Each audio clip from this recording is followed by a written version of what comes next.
Harakati Muungano, as I said earlier, is dedicated to regional integration, deep policy reforms,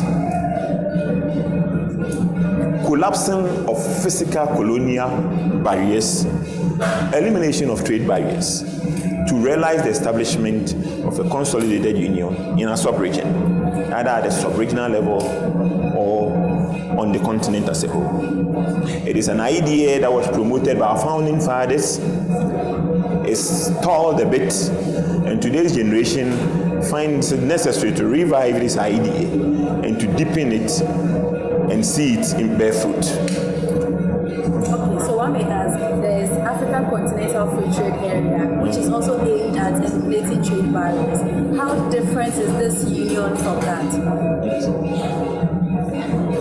Ours is a people's movement, a union movement at a people's level, not a union of states, but a union of people. African Continental Free Trade Area, of course, has had today around 47 countries adopting SAFE,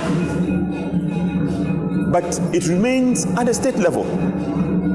Today, if you ask the average Ghanaian what African Continental Free Trade Area is, little is known about it.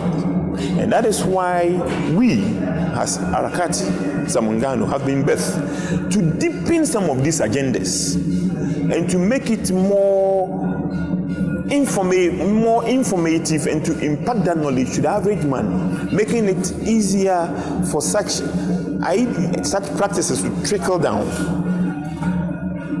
to realize the desired outcome for the African Free Trade Area, meaning free trade area, collapsing of barriers, elimination of tariffs, to bear fruit in our sub-region. Well, when you look at the ECOWAS protocol, there is that free movement about the ECOWAS protocol, which what we have now as the ECOWAS card. But in the sub-region, we have about only Ghana and now Cote d'Ivoire doing something, in Senegal, who are also trying to implement that. Do you think we need the other countries are not doing enough for us to have a coherent ECOWAS sub-region?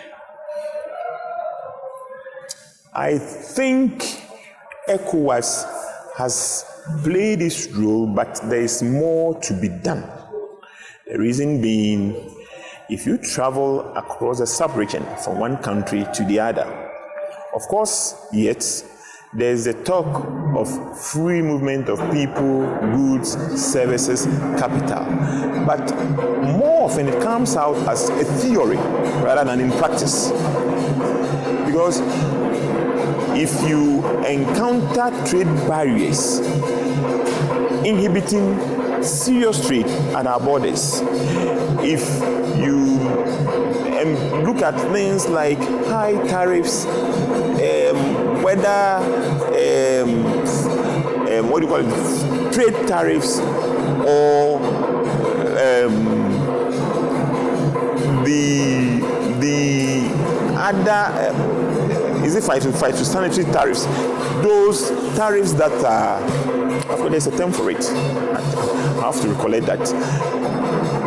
Tariffs that are not financially inclined, but they are still trade barriers that inhibit trade. If you look at the quantum and aggregation on the ECOWAS sub-region, it makes ECOWAS as an organization looks a bit not realizing the desired outcomes. So a lot has to be done on the ECOWAS front to realize there is element of free trade, free movement of goods, services, capital. That is something in the area of a common market.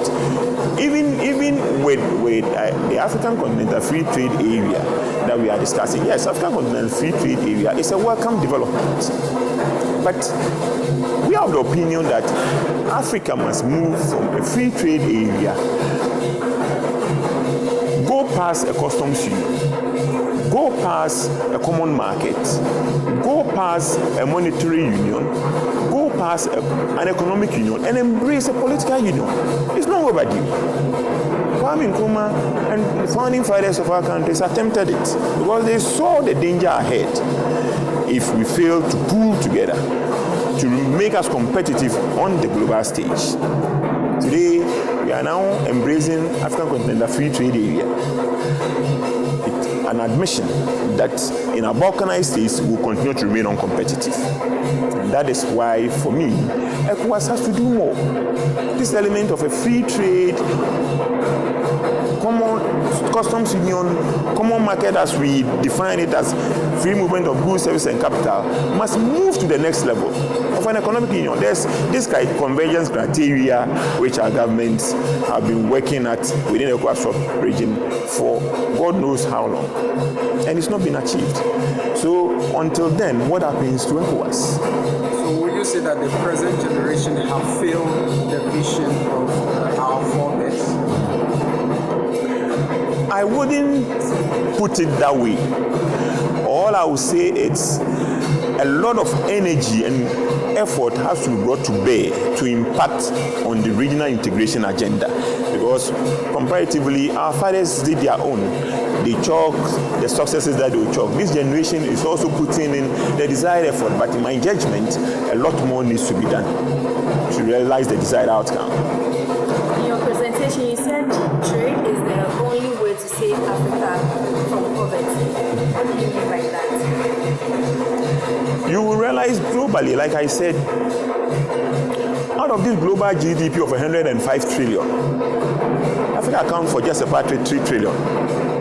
And if that is our component of world trade, you will agree with me that inching up our volumes of trade, trading more amongst ourselves, will create wealth, build industries, generate employment, increase government revenue via tax. But if you have a region where the average rate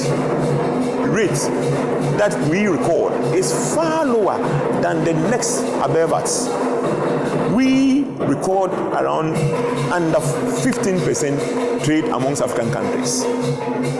Europe records in excess of 60% trade amongst European countries. ASEAN records in excess of 40% among ASEAN countries. So comparatively, we are not doing much on that front, and that accounts for why this element of poverty, deprivation, dependency continue to bedevil Africa, and that is why the agenda of trade must be pushed higher to the next level. What should we be expecting from Harakati Muungano going forward? Yes.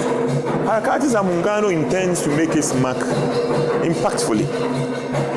When we move from country to country and we sensitize the African people and this generation, we want to see a grassroots movement, and that is what we've just started, that will draw today's generation to come to the acknowledgement that anything outside of pooling resources together in the form of a union is not going to see Africa become competitive in the global stage. And we will continue to be dependent, we will continue to have difficulties, and we will continue to have the challenges that the speakers enumerated. And that is why Harakati Muungano's view going forward is to become a foot soldier in rallying our people to the cause